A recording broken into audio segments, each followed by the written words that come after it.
pessoal, tudo bem? Bem-vindos a mais um episódio do CND Talk, o podcast criado pelos alunos do Midas. Eu sou a Sabrina Godoy e estamos aqui com o Bruno Navarro da Supernova. Ele é um produtor audiovisual que acompanha a gente na gravação e na edição para o concurso da Panasonic. E aí, Gui, vamos então começar com o nosso podcast? Fala pessoal, é o Guilherme. E Bruno, conta mais pra gente com o que você trabalha, porque eu sei que muitos dos nossos ouvintes não sabem o que você faz direito. Bom, pessoal, tudo bem? Eu sou o Bruno, da Supernova Mídia, como a Sabrina falou, né? Eu trabalho com audiovisual, para deixar bem sintetizado assim, tá? A gente trabalha com a Supernova já há 10 anos no mercado. Então a gente produz vídeos aí de diferentes formatos que a gente vai falar mais pra frente aí no programa. Bem, vamos começar então com as perguntas mais básicas. Boa. Que é, como é sua família, se você tem algum irmão, seus parentes, alguma coisa assim. Show. Eu tenho uma irmã, tá? Ela é mais velha que eu, mas bem pouco. Ela é 1 ano e 3 meses mais velha que eu. Ela é formada em veterinária e depois mudou completamente de área. Foi para a área de UX Design. E basicamente eu sou mineiro de nascença, mas eu morei em São Paulo, aliás, em Campinas, né? Praticamente a minha vida inteira. E é isso, né? A minha família é de Minas.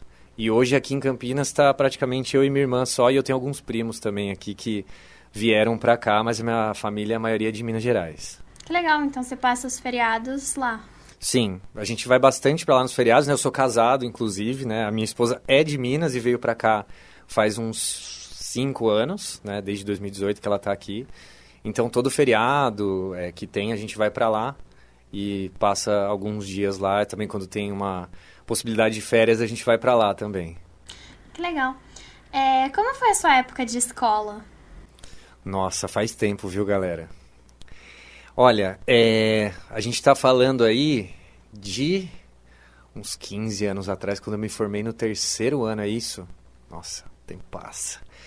Cara, na escola é o seguinte, quando eu entrei na escola, assim, óbvio que teve aquele período de quando eu era muito pequeno, que eu não lembro muito bem, né?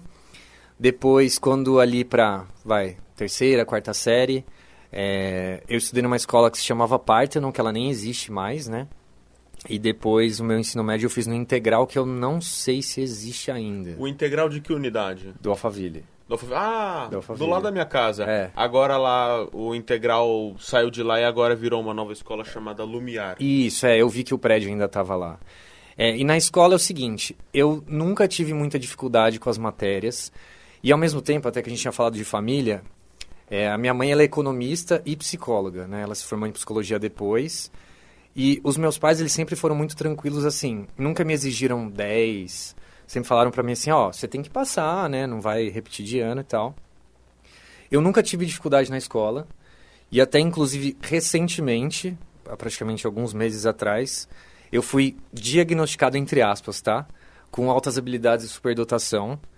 E isso me influenciou muito a minha época de escola, porque eu não me esforçava, eu não tinha aquela necessidade de tirar 10, então para mim a escola foi um período que eu ia lá, via as aulas, passava com notas acima da média, assim, a minha média, sei lá, na época era 7, eu passava com 7,5, meus pais, legal, não tá passando. Não era o aluno nota 10. Nunca fui aluno nota 10, estudava pouquíssimo, mas e também não tinha essa necessidade de ser o aluno nota 10, né, então...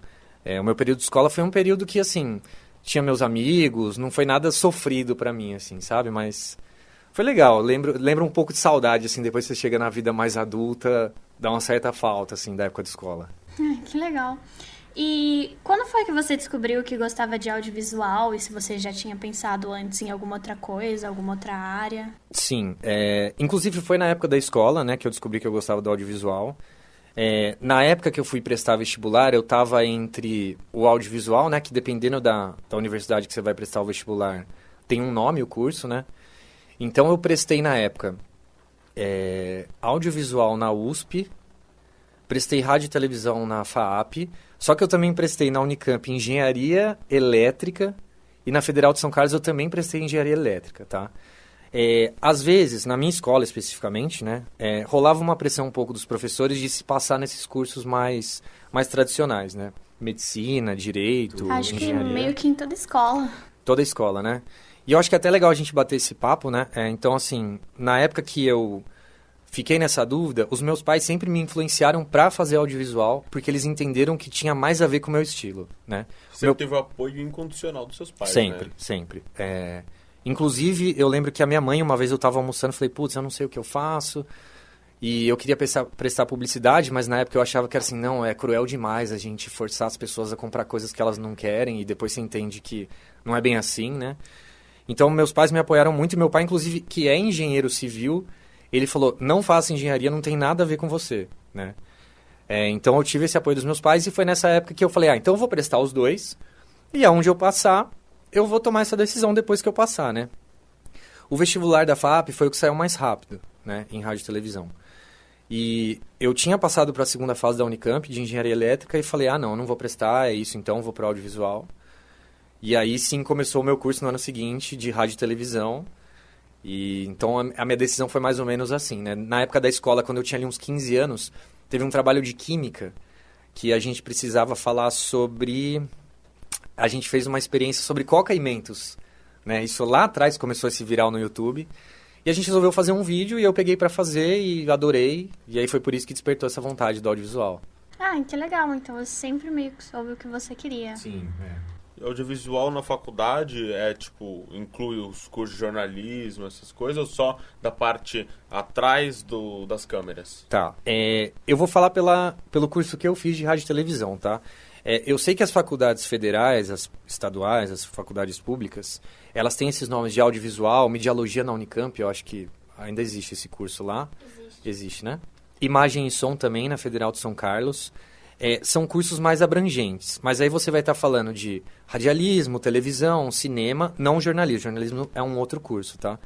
Na FAAP, como o foco era em rádio e televisão, eu tive 2 anos que eu estudei junto com a turma de cinema na FAAP, e a maioria das matérias eram de humanas, então assim, sociologia, antropologia, teoria da comunicação, filosofia. Inclusive tive até 2 anos de aula com o Luiz Felipe Pondé, né, de filosofia, que foi muito legal essa experiência. Mas basicamente a gente treina mais por detrás das câmeras, tá?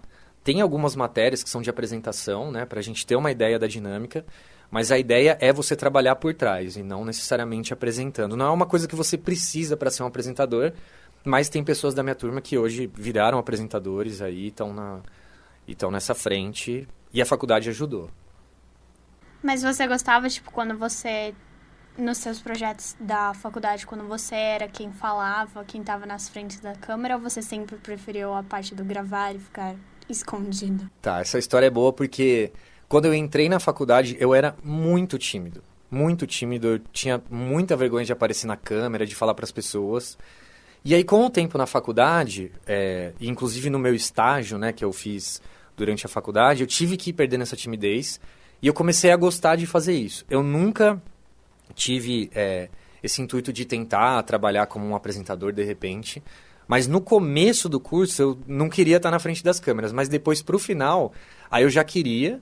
Tanto é que depois que eu me formei, eu ainda apresentei o TCC da turma de televisão do ano anterior ao meu. Eu ia para São Paulo, já estava morando em Campinas, mas ia para São Paulo para apresentar. Mas nunca, assim, até hoje eu não tenho essa vontade de, vou estar na frente das câmeras, vou virar apresentador, assim, sabe? Só para dar um contexto, assim, de tempo, quantos anos você tem, Bruno? Eu tenho 32. Então, na faculdade você tinha uns de 20 aos 25? Não, eu entrei com 18. Eu entrei com 17, mas no primeiro dia de aula eu fiz 18. Tá? Então eu entrei com 18, na verdade, e fiquei lá até os meus 21. Foi isso. Entendi. E hoje você tá com 25? Hoje eu tô com 32. Perdão, 32. 32, Confundi, 32. E sua família sempre te apoiou, então, em todas as suas decisões? Sempre me apoiou, né? Inclusive, me apoiaram também para abrir a produtora, né? Que depois que eu saí da faculdade, né? Eu estava num estágio, aí no último semestre eu parei de fazer o estágio e aí eu fui abrir a produtora. Então, logo que eu saí da faculdade, eu já fui direto abrir a produtora com mais 2 amigos. E de onde veio esse sonho de querer abrir a produtora? Você já tinha essa vontade desde o início da carreira? Não tinha, assim, eu não tinha essa vontade, até porque eu não enxergava, né, como é que seria ter uma empresa. Mas o que aconteceu foi, quando eu estava na faculdade, desde o primeiro semestre eu já fazia estágio, né? Então eu comecei fazendo estágio na televisão da faculdade, na TV FAAP. Fiz 6 meses lá, depois eu fiz 1 ano e meio na Rádio FAP. Trabalhar com rádio foi muito legal para mim, né? Eu trabalhava como produtor. E depois, nos últimos 2 anos de faculdade, eu passei no estágio da ESPN, o canal de esportes, né? E lá eu entrei para trabalhar no site da ESPN e, na época, uma plataforma que chamava ESPN 360, que hoje vocês devem conhecer como Star Plus, tá? Então, assim, eu participei do nascimento da coisa, quando ainda não existia direito a essa cultura do streaming no Brasil, né? Então, assim, na época, o ESPN 360, eu colocava um jogo de futebol americano do college no ar. Eu ia lá, habilitava o link e depois eu tinha que tirar do ar. Hoje Você geria o site? Eu editava para o site. Então, assim, teve lá Real Madrid e Barcelona. Eu tinha que editar os melhores momentos para subirem na nota, né? Que o pessoal colocava notícia, que aí era o pessoal da redação de jornalismo mesmo. Mas a parte de edição era comigo e também eu fazia esse gerenciamento dessa plataforma. Mas na época como estagiário, né? Não era que eu... Mas tinha um cargo muito bom, né? Editar os melhores momentos de, por exemplo, um El Clássico. Mas assim, também tinha aqueles joguinhos ruins, né? Eu já tive que editar uns melhores momentos do torneio militar de vôlei no Brasil. Foi um jogo horrível. Nossa. E eu tive que editar. Então, assim, tinha que editar às vezes partidas de tênis que tinha 3 horas. Então, assim, tinha o lado bom, né? E Rugby, que é chato, né? Rugby, exatamente. Inclusive, uma história, eu tava pra sair, já tinha dado meu horário, e só faltava eu editar um joguinho lá, que era do Real Madrid, eu não lembro contra quem que foi, mas quem foi entusiasta aí, foi em 2011, um Real Madrid colocou 9-0 em algum time. E eu só precisava editar esse jogo pra ir embora. E esse 9-0 me levou um tempo ali. E eu acabei saindo mais tarde, porque foram 9 gols. Mas enfim, era isso que eu fazia lá na ESPN. Ah, então meio que como você abriu a sua produtora logo que você saiu da faculdade, você não encontrou nenhuma divergência ou alguma dificuldade pra arranjar um emprego, não? Não, e inclusive até finalizando a história, né? Na ESPN eu quis mudar de área, tá? Eu tava nessa parte de edição... E eu não estava gostando mais de trabalhar com edição e eu queria ir para a área de negócios, né? Que dentro da ESPN tinha uma área de novos negócios, onde você trabalhava com patrocinadores, com vendas, com outra área, né? E na época, até contar essa história, se você for o gestor dessa área, que na época me falou isso, agora você vai entender o que aconteceu, tá? Eu fui fazer uma entrevista com ele falou assim, você não tem perfil de negócio. E isso ficou na minha cabeça. Aí eu falei, não tenho perfil de negócio? Então tá bom. Pedi minha saída da ESPN, eu já estava no último semestre também da faculdade, já não queria ficar mais em São Paulo. E por isso que eu fui abrir a produtora. Então assim, eu tive uma experiência no mercado que foi bacana, eu recomendo para as pessoas que têm esse interesse, tá? Mas isso me despertou a vontade de abrir a produtora, tá? Então assim, a dificuldade de conseguir emprego, vamos dizer assim, que eu não passei, porque logo que eu saí da faculdade, eu já abri a produtora, né? Mas eu passei por alguns processos seletivos de estágio na época. Se não me engano, eu fiz 2 ou 3, mas passei no da ESPN. Então, assim, de inserção de mercado de trabalho mesmo, ser efetivado, eu não passei, mas poderia ter passado se a produtora não tivesse dado certo também, né? Uhum. A gente achou aqui o jogo que você falou, que foi o Real Madrid 9 e Almeria 0 em 2011. Foi exatamente esse jogo. Foram 9 gols. Eu confundi que foi 9-0. Foi 8-1, perdão. Exato, exatamente. Você que editava essa parte de estatística, você colocava ou era Não, automático? Na verdade, a parte de estatística era... Na época não tinha isso, não? Inclusive no site da ESPN. Era só a notícia e os melhores momentos, quando tinha gol, eu editava só os gols. Eu não precisava colocar os lances perigosos. Hoje em dia tá diferente. Ah, entendi. Então, mas é esse jogo. Você que geria essa parte dos sites bem interessante. Exato, né? Exato. Acho que o Cristiano Ronaldo meteu 2 nesse jogo. 2. Foi. Bem, enfim, eu não sei muito sobre futebol. Mas sua primeira gravação, então, foi sobre o seu trabalho de química quando você era mais novo? Isso. E teve algum outro que você acabou trabalhando com isso ou gravou e que você fala, tipo, nossa, esse foi, tipo, o melhor projeto da minha vida ou alguma coisa assim? Tá, isso a gente tá pensando antes de eu abrir a produtora ou pode ser qualquer um? Pode ser qualquer um. Tá. Esse me marcou muito de fato, porque foi aonde eu criei mesmo esse interesse para trabalhar com aquilo, né? Eu acho que hoje, né, a gente já tá falando aí de mais de 10 anos de produtora, né? A gente acaba pegando projetos bem maiores, né? Inclusive, eu diria que o projeto que mais me dá orgulho de ter feito, vou colocar 2 partes então. A gente faz o filme oficial do Festival João Rock em Ribeirão Preto, tá? Desde 2016. E é um festival muito grande e é a maior equipe que a gente vai, né? Para quem não sabe, então, a gente tem esse projeto com a Panasonic, né? Que é o KWN, uma competição entre escolas de produção audiovisual. E é por isso até que eu conheço a turma do Notre aqui. E quando a gente vem gravar, a gente vem com uma equipe aí de 3 pessoas. O João Rock, a gente tá falando de uma equipe de 60 pessoas. Meu Deus. Quantos funcionários a Supernova Mídia tem atualmente? Fixo a gente tem 5, né? Isso é uma coisa que rola muito no mercado audiovisual, que são os freelancers, tá? Então, como esse projeto a gente faz uma vez ao ano, não teria por que eu ter contratado 60 pessoas na empresa, tá? Então, esse projeto ele mergulha muito pelo tamanho que é, né? O tamanho da equipe. E também, em paralelo, eu coloco também os projetos com a Panasonic, né? Que a gente faz o KWN, que é um projeto super legal, e também essa parceria que a gente tem com a Panasonic há muito tempo, produzindo muito conteúdo, e realmente foi o que deu uma boa alavancada na produtora, assim. Então, seriam esses 2. De gravação em si, especificamente, eu diria que é o dia do João Rock, que começa às 5 da manhã de um sábado, e ele acaba às 8 da manhã do domingo seguinte. Então, é bem legal essa produção. Você vai das 5 da manhã às 8 da manhã do dia seguinte. Quanto tempo você tem para editar o vídeo? Quanto tempo demora, mais ou menos? Tá. Prazo é uma coisa interessante porque cada cliente tem o seu, né? Mas óbvio que o João Rock, a gente tá falando aí, sei lá, de 9, 10 tera de material de uma diária de gravação. Na Supernova a gente é dividido, né, em equipe, então eu não edito, tá? Eu cuido mais da área comercial e de atendimento. E o meu sócio, o Pedro, ele cuida dessa parte de pós-produção, tá? O Pedro chegou a vir aqui gravar com a gente alguma vez, ano passado? Eu acho que... Ele veio no ano passado. Se eu estiver falando errado, Pedrão, você me corrige, mas eu acho que ele veio. E o João Rock, normalmente, eles dão pra gente até 15 dias pra finalizar. Mas normalmente a gente finaliza em uma semana, porque o prazo, assim, se eles pedem 15 dias, quer dizer que daqui 15 dias o material tem que estar no ar. Então, a gente entrega com 7 dias para ter as alterações, que todo mundo que é do audiovisual e quem quiser ser do audiovisual entende o seguinte: se você for trabalhar com clientes assim, a alteração faz parte do processo, tá? Então, quando você é mais novo, você fica, não gostaram do que eu fiz, mas não é assim, o processo é esse. Então, em média, eles dão 15 dias e a gente edita em uma semana e depois vem afinando ali os ajustes que o cliente pede, sabe? Vocês fizeram uma propaganda em 2020 que deu uma rápida pesquisada.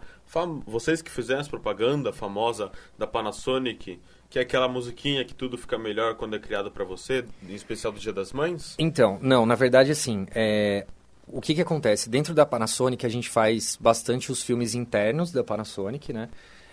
A gente faz alguns conteúdos que vão para o digital, tá? Que existe a parte de produção de publicidade, TV mesmo, que aí é outra estrutura de produtora, que é uma coisa que a gente nem tem essa vontade de chegar lá. Se expandir para propaganda para televisão. Exato. A gente já fez, inclusive a campanha de Dia das Mães de 2021 foi a gente que fez, tá? Mas a gente normalmente trabalha nesses casos fazendo os making-offs, por exemplo, tá? Que eles vão apresentar como é que foi essa produção para a matriz que é no Japão. Uhum. Então eles precisam desse filme para ver como é que foi e tudo mais. Mas eu sei qual que é essa produção.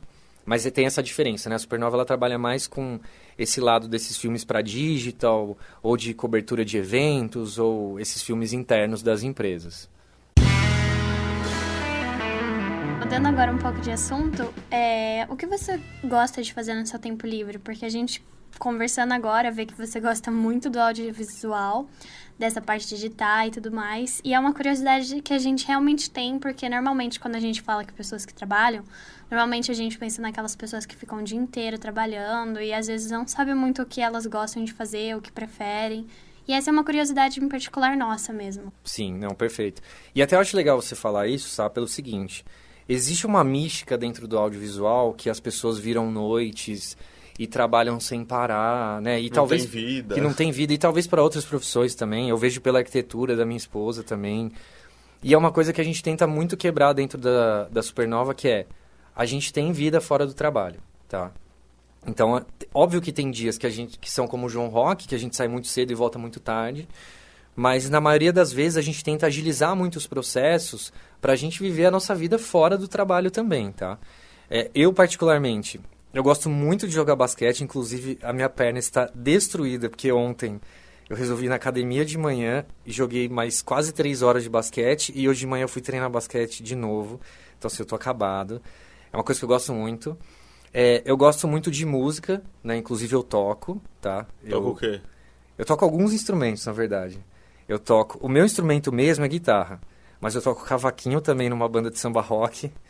Eu já tive uma banda que eu era baterista. Eu toco teclado também. Você mesmo é uma banda, né? A banda quase de um isso. homem só. Quase isso. Mas assim, hoje eu tô só com essa banda de samba rock, que é da minha família, inclusive. Que legal! Essa banda ela existe desde 82, eu não era nem nascido. A banda tem mais de 40 anos aí. E eu entrei pra banda em 2012, tá? E aí agora a gente toca de vez em quando, né? Especialmente nos carnavais de Caxambu, que é a minha cidade, no sul de Minas. Mas a gente toca mais esporadicamente. Eu já tive banda de rock, tem EP lançado no Spotify, que a gente lançou em 2014, eu acho. Qual é o nome da banda? Chama Bells. Se alguém quiser procurar aí, depois tá aí. É BELS, pode procurar lá. Então eu gosto muito de música, eu gosto muito de tocar, gosto muito de fazer exercício, correr, jogar basquete. Você já fez alguma música pra um vídeo da Supernova? Não, no começo da produtora se faziam as músicas, mas depois a gente parou pra avaliar e era mais fácil a gente assinar um banco de trilhas brancas, né, pra fazer. Mas nunca fiz. Mas eu diria que meus hobbies são jogar videogame também, gosto muito de jogar FIFA, gosto muito de jogar Mario Kart. Aí sim. Né? Sou mais do time do Mario Kart, Eu sou mais do mas time tudo do bem. FIFA, mas o Mario Kart também é bom. Pode jogar todos, cara. Mas eu gosto muito de jogar Já ganhou Champions, modo carreira. Já, com certeza. Comemorou como gol, Lógico, né? muito. Mas enfim, é isso basicamente que eu gosto de fazer fora do trabalho. Você que comentou que gostava muito de basquete, você gostava de editar melhores momentos de basquete? Você editava melhores momentos de basquete na ESPN? Eu editei alguns, porque assim, o horário que eu fazia de estágio, o pessoal mais da noite que pegava os melhores momentos de basquete. Mas eu lembro que uma vez eu editei um vídeo do Kobe Bryant, que ele tinha feito, sei lá, mais de 40 pontos. E aí eu gostava de fazer. Mas eu gostava de editar na época, tá?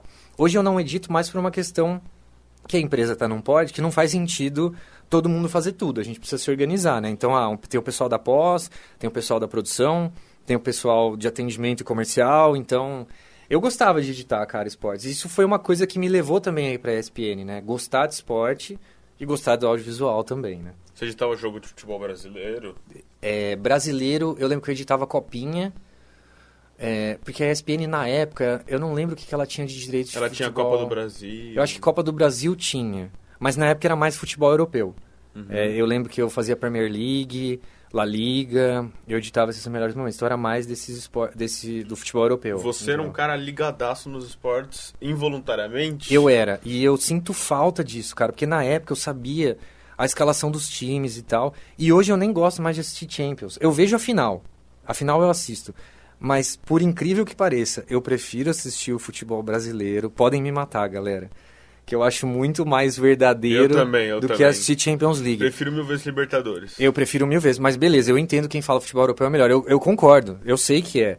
Mas eu ainda sou do cara que vai assistir o Palmeiras jogando no Paulista contra o Água Santa, sofrendo, do que assistir um Real Madrid e Liverpool. Eu prefiro. Mudando um pouco do assunto de futebol, uma pergunta só que eu fiquei curioso também. Você falou que tem que ter esse negócio de edição, ou, por exemplo, contratar 60 funcionários pro João Roque, perdão. Então, e também sobre aquele negócio da ESPN que o cara falou que isso não é de negócio. Agora, você pode, se você encontrasse ele, poderia falar que é de negócio e como que é um pouco lidar com essa forma, porque você vem aqui, você cuida da produção e também é o gestor da empresa. Exato. E isso é uma coisa legal das pessoas entenderem, tá? Pro pessoal que às vezes tem uma mentalidade um pouco antiga sobre o audiovisual, né? Primeiro que assim, a gente vive numa era de vídeos, tá? Todo mundo sabe disso. E o audiovisual ele tem um potencial enorme, tá? Para diferentes áreas. Existe a diferença das pessoas que são filmmakers, que é uma pessoa, igual a gente tinha falado da banda, né? Que é uma banda de um homem só, é a produtora de um homem só. É a pessoa que vai ter a câmera, vai ter os equipamentos, vai gravar, vai editar, vai fazer as vendas. E são pessoas que os valores são menores, mas são, assim, num geral, são pessoas que não vão conseguir aguentar uma demanda mais alta como uma de uma produtora, tá? Então, hoje, o audiovisual, existe uma complexidade de negócios.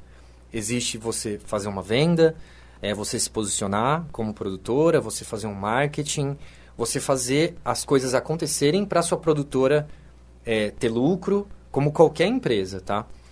Então, hoje, assim, depois de 10 anos trabalhando com isso, é óbvio que com o tempo você vai entendendo um pouco como é que funciona a dinâmica de negócio. Você vai aprendendo, né? Na faculdade eu até tive uma matéria ou outra sobre produção executiva, que é precificar quanto se custa para produzir algum material em vídeo. Mas a parte de negócios eu fui aprendendo com o tempo, tá? Então hoje o audiovisual, ele tem essa questão de, por a gente viver na era do audiovisual, existe demanda do corporativo, existe demanda de publicidade, existe demanda de casamento, existe demanda para todo mundo. E aí é como você vai se posicionar. E hoje a Supernova se posiciona como uma empresa, uma produtora mesmo, né? Não somos uma collab de filmmakers aí que se uniu para produzir um material. É realmente uma empresa que precisa dar lucro e tudo mais. Uhum. E como você se sente trabalhando com o que você gosta? Você, vê que você precisa alcançar mais alguma coisa? Ou você se sente bem com como está a empresa agora? Como ela está indo? Se você vê a necessidade de, ter mais gente trabalhando com você? Como é que é esse sentimento em si? Sim, olha, é muito legal trabalhar com o que a gente gosta. E eu vou ser bem sincero para vocês. Eu gosto muito do audiovisual, mas o que mais me pega mesmo é a questão de trabalhar com pessoas, tá? Então, assim, o fato da gente ter diferentes clientes, que você tem que ter uma relação ali de conversar, de tentar... Porque, basicamente, o que é o audiovisual no final das contas? A pessoa tem uma demanda que ela precisa resolver. Ela tem um problema... Não é um problema, mas ela tem uma necessidade de comunicação sobre alguma coisa. E a gente, como especialista, a gente vai lá e resolve isso. Então, a gente saber se comunicar com as pessoas, ela é importante desde o momento que você vai fazer uma reunião com uma pessoa, né? Para explicar ali como é que vai ser o projeto, entender o que ela vai fazer e tudo mais. Então, o que eu mais gosto, e até por isso que eu estou, acho que nessa área de atendimento e comercial, é de me relacionar com as pessoas. Clientes, as pessoas da produtora, os freelancers, tá? E claro que a gente quer chegar mais longe, tá? A gente já tem um tamanho que, se me perguntassem há 10 anos atrás se a gente ia ter esse tamanho, eu não acreditaria que a gente ia estar. Mas a gente quer chegar mais longe, a gente quer ter mais gente, a gente quer ter mais clientes, tá? A gente quer ser realmente conhecido como a maior produtora de conteúdos do Brasil, tá? Hoje, na cidade de Campinas, as pessoas podem conhecer a gente, mas a gente ainda está muito longe de chegar nesse sonho. É um sonho de longo prazo. Mas é uma empresa relativamente nova também. Relativamente nova, né? Você sempre acompanhou a gente desde que a gente entrou para participar do concurso da KWN. E a gente queria saber como é que surgiu essa relação da sua empresa com a Panasonic, como que começou. Perfeito. E também porque vocês aplicam esse projeto até fora de Campinas. Exatamente. A gente aplica em outras escolas também. A parceria começou da seguinte forma. A gente está em 2023, né? Então, em 2022 ou 2021, eu não me lembro agora, eu fui alugar um equipamento de vídeo e uma das pessoas que era do atendimento dessa locadora perguntou pra mim: vocês fazem filme de festa? Eu falei: sim, a gente faz. Inclusive faz o João Rock, a gente fez por muito tempo o Seu Rosa aqui de Campinas, né? Ela falou: então, eu tenho uma amiga que ela precisava de uma produtora de vídeo pra fazer a festa junina do Notre. Eu falei: beleza, pode passar pra gente e tal. Conversei com ela, né? Eu acho que ela não tá mais no Notre, ela saiu, inclusive. E a gente fez esse filme da festa junina no ano passado. Eu não lembro se a negociação começou em 21 ou 22. Mas a gente fez o filme da festa junina do Notre em 2022. Como a gente estabeleceu uma relação com o pessoal do Notre... E esse ano também. Esse ano também, A gente já está no segundo ano já. Como a gente estabeleceu essa relação com o Notre, quando veio a demanda do KWN, a gente entrou em contato com a Tânia, inclusive, né? O Neiran também ajudou a gente nessa, para vocês participarem. Então, basicamente, foi desse filme, dessa festa junina, que levou a gente a conhecer vocês aqui para produzir o KWN com a gente. Incrivelmente, Campinas não tinha representante nenhum na competição nacional e mundial, né? Nunca tinha participado Campinas, né? E ganhou no primeiro ano. Exatamente. Então, O assim, nacional. O nacional, O Mundial, quem sabe, vem esse ano. Vamos torcer pra isso. Esperamos que sim, né, Guilherme? Imagina uma dobradinha? Exato. Muito bom. Em breve a gente vai saber. Eu não tô sabendo de nada, só sei que tá nas votações lá, tá? Mas então foi isso, né? A Campinas nunca tinha participado. E aí, por a gente ser de Campinas, a gente também quis trazer escolas de Campinas para participar. Como você se sentiu? A gente claramente se sentiu muito feliz ao saber que a gente tinha ganhado a etapa nacional. Mas como você é um cara, claro, nasceu em Minas, mas campineiro de nascença, de criação, se sentiu ao ouvir que uma escola de Campinas estava indo concorrer à etapa global? Ainda mais com o seu projeto. Isso, ainda mais com a sua produtora. E também depois, lá em São Paulo, a gente recebeu a notícia também com o concurso global, etapa global sendo transmitida ao vivo pra gente, que uma escola que a sua produtora fez o vídeo deles ganhou a etapa mundial em uma das categorias e foi a primeira escola brasileira a ganhar um prêmio mundial. Isso é uma coisa que orgulha muito a gente, né? Primeiro pelo lance de ter uma escola de Campinas participando, né? Que isso nunca tinha acontecido, inclusive nunca tinha participado e logo na primeira vez que participa já ganha a etapa nacional.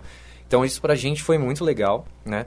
Na etapa global também foi ótimo pra gente poder trazer esse troféu pro Brasil, que é um evento que acontece há mais de 20 anos. E no Brasil nunca tinha ganhado, né? Mas o que eu gosto de deixar claro no KWN é que, assim, a ideia sempre é dos alunos. Então, assim, quem conquistou a vaga do Nacional foram vocês. A gente veio aqui... Vocês só apoiam com o negócio, mas isso é uma parte importante, deixa o vídeo bonitinho. Exato, a gente dá essa mão, mas isso é criação dos alunos, né? Então, tanto o Prêmio Nacional do Notre, que veio no ano passado, quanto o Prêmio Global dessa outra escola que participou também, a Escola do Pensar... Que é de que cidade? É de Taboão da Serra, tá? Veio por mérito dos alunos, né? Então, isso que é o mais legal do KWN, né? Essa interação que a gente tem com esses alunos e despertar esse interesse no audiovisual e mostrar como é que são as possibilidades, isso é bem legal de fazer também. E você se sentiu muito orgulhoso? Ah, senti. Porque eu lembro que quando anunciaram lá, o pessoal da Panasonic se abraçando e tudo, mas eu não lembro de você. O anúncio do Nacional, né? Não, do Mundial, que o Brasil ganhou. Ah, do Mundial. É que nessa hora eu tava fazendo alguma outra coisa, gravando alguma coisinha. Mas claro que... Mas você tava lá com a gente em São Paulo. Tava, né? Isso eu tava, com certeza. Mas é muito orgulho, né? Ver principalmente, assim, os alunos se desenvolvendo no audiovisual e eu podendo...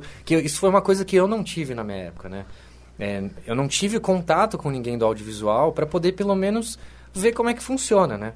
Eu acho que é importantíssimo para os alunos, para os adolescentes, terem esse contato com o máximo de profissões possíveis para entender o que encaixa mais no perfil e tudo mais. Muito obrigada sempre pela sua participação, já antecipando. Não terminamos ainda, vamos fazer um bate-bola, que é um jogo rápido, só para conhecer mais algumas coisinhas. Bora. E saber, para deixar um clima mais confortável, mais leve para quem está escutando e até pra gente. Então, fala um sonho que você tem. Um sonho? Eu realmente tenho esse sonho da Supernova Mídia ser a maior produtora de conteúdo do Brasil. Com certeza. Uma banda ou um cantor que você goste? Beatles, a maior banda de todos os tempos, e quem discorda tá errado. O maior vocalista, sem dúvida, é Freddie Mercury. Uma inspiração que você tem? Uma inspiração? Nossa, que pergunta complexa. Olha, um cara que tem me inspirado bastante ultimamente e que nem é da área do audiovisual... Sem dúvida, é o grande treinador Abel Ferreira, que é um cara de grupo que sabe gerenciar a gente. Um dia eu vou ser que nem ele, prometo. Aí sim. Aproveitando e perguntar, time que torce. Pronto, respondido, Palmeiras. Também, melhor escola da KWN? Notre Dame. Aí, na melhor cidade também. Um ídolo. Lembra do que você vai falar, lembra que você é palmeirense. Não, eu não vou falar de futebol agora. Paul McCartney. Paul McCartney é um grande ídolo meu. Ele vai fazer show lá no Allianz, inclusive. Devo ir mais uma vez, depois de 3 vezes já vou... Você já foi 3 vezes no show dele? 3 vezes. Meu Deus! Quero ir mais um. Em que lugares? Sempre no Allianz ou em outros países também? Não, eu fui todos no Brasil. O primeiro foi no Morumbi. Horrível. Não, mentira. O show foi excelente. O Morumbi é legal. Mas no Allianz foi mais legal. Ele elogiou a acústica, inclusive. Exato. Só pra fazer um adendo, já foi em algum show sem ser daqui? Já. Eu fui quando eu tinha 15 anos, 14 ou 15, eu fui num evento da Vans, que se chamava Vans Warped Tour, que eu assisti várias bandas legais, inclusive tirei foto com o baterista do Blink-182, o Travis, E é um festival que eu vi várias bandas lá, que é Millencolin. Eu fui da época do emo, quem tem mais de 30 aí vai saber o que eu tô falando. Ah, garanto que o pessoal de hoje em dia ainda assim sabe o que é emo. Ah, que bom. Mas na época não era legal falar que você era emo. Então, assim, eu não era emo. Hoje ser emo é uma característica não necessariamente negativa, mas... Ah, é? Ah, que bom, galera. Que bom, na minha época era mas meio não tem a negativo. mesma definição que da sua época, Não, eu da minha garanto. época não. Bom, muito obrigada por participar. Então, ficamos por aqui. Esperamos vocês para os próximos episódios. Não esqueçam de seguir no Instagram, no YouTube, no Spotify. Muito obrigada e até a próxima. Valeu, pessoal. Valeu, galera.